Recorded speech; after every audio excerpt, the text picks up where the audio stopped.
जय श्री राधे कृष्णा। नमस्कार दोस्तों, स्वागत है आपका हमारे चैनल ऑफिशियल भक्ति भावना में। तो आज हम सुनेंगे पुरुषोत्तम अधिमास कथा अध्याय का 20वां भाग। पिछले अध्याय में आपने सुना कि भगवान विष्णु के परम भक्त मोहन को दिव्य विमान द्वारा बैकुंठ धाम ले जाया गया। उसके जाने के बाद भी उसकी भक्ति और सेवा की गाथा पूरे क्षेत्र में गूंजती रही। मोहन के बैकुंठ गमन के बाद उसके शिष्य और भक्त प्रतिदिन मंदिर में एकत्र होकर भगवान विष्णु का नाम संकीर्तन करने लगे। वे मोहन द्वारा दिए गए उपदेशों को लोगों तक पहुंचाने लगे। कुछ समय बाद उस क्षेत्र में एक युवा बालक रहता था जिसका नाम माधव था। वह बचपन से ही भगवान विष्णु का भक्त था। उसने मोहन की कथा सुनी और उसके मन में भी भगवान के प्रति अटूट प्रेम जाग उठा। एक दिन माधव मंदिर में बैठकर ध्यान कर रहा था। तभी उसे ऐसा अनुभव हुआ जैसे मंदिर में कोई दिव्य उपस्थिति हो। उसने आंखें खोली तो देखा कि मंदिर में अद्भुत प्रकाश फैल रहा है। उस प्रकाश के मध्य भक्त मोहन का दिव्य स्वरूप दिखाई दिया। माधव आश्चर्यचकित होकर उनके चरणों में झुक गया। मोहन ने मुस्कुराकर कहा, वत्स, भय मत करो, मैं भगवान की आज्ञा से तुम्हें एक संदेश देने आया हूँ।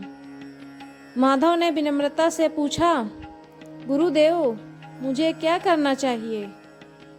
मोहन बोले, संसार में धर्म, भक्ति और सेवा का दीपक कभी बुझना नहीं चाहिए।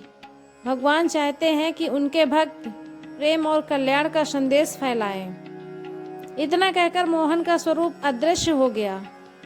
अगले दिन माधव ने यह घटना सभी भक्तों को सुनाई। सभी ने इसे भगवान की कृपा माना। उस दिन से माधव ने निर्धनों की सेवा, गौ सेवा और भगवान विष्णु की भक्ति का कार्य प्रारंभ कर दिया।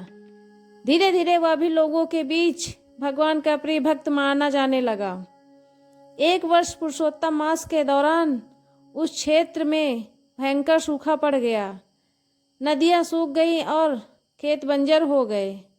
लोग चिंतित होकर मंदिर पहुंचे और भगवान विष्णु से प्रार्थना करने लगे। माधव ने सभी से कहा, यदि हम सच्चे मन से भगवान का स्मरण करें और पुरुषोत्तम मास का पालन करें तो भगवान अवश्य कृपा करेंगे। सभी लोगों ने मिलकर अखंड नाम संकीर्तन आरंभ कर दिया। 7 दिनों तक लगातार भगवान का नाम गूंजता रहा। ओम नमो भगवते वासुदेवाय। 8वें दिन आकाश में घने बादल छा गए। तेज वर्षा होने लगी और पूरा क्षेत्र जल से भर गया।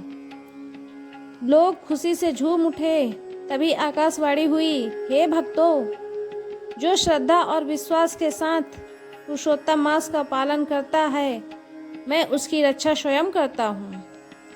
सभी भक्त भगवान विष्णु की जय जयकार करने लगे।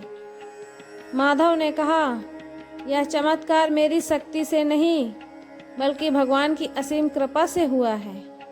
उस दिन लोगों को समझ आ गया था कि सच्ची भक्ति कभी व्यर्थ नहीं जाती। भगवान अपने भक्तों की पुकार अवश्य सुनते हैं। इसी संदेश के साथ अध्याय 20 समाप्त होता है। अगले अध्याय में सुनेंगे माधव की कठिन परीक्षा और भगवान विष्णु का अद्भुत चमत्कार। तो आप लोग अगर हमारे चैनल पर पहली बार आए हैं तो वीडियो को लाइक करें, शेयर करें और हमारे चैनल ऑफिशियल भक्ति भावना को सब्सक्राइब करना बिल्कुल ना भूलें। और कमेंट में सभी लोग लिखें, जय श्री हरि विष्णु, जय राधे कृष्णा। धन्यवाद आप सभी का।